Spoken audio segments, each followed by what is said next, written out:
Në fillim, Zoti krijoi qiellin dhe tokën, por në ditën e 6 ai vendosi kurorën e krijimit kur krijoi njeriu. Dhe Zoti ishte kënaqur me veprën e tij. Kur Zoti krijon njeriu, ai thotë: "Ta bëjmë njeriu sipas shembëltyrës sonë, në ngjasim me ne." Kjo ndryshon nga më parë kur thuaj: Zoti tha, Zoti krijoi, Zoti bëri. Për këtu, ai flet në shumës: "Ta bëjmë sipas shembëltyrës sonë." Dhe si të krishterë, ne e shohim këtu shkëlqimin e parë të Trinisë.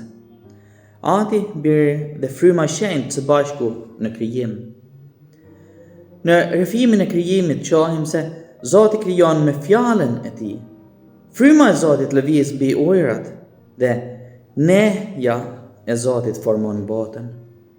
Dhe përdërisa njeriu është krijuar sipas shembëltyrës së Zotit. Edhe ne jemi qenie marrëdhënieje të krijuar për bashkësi. Jo vetëm me njëri tjetrin, por mbi të gjitha në marrëdhënie me vete Zotin.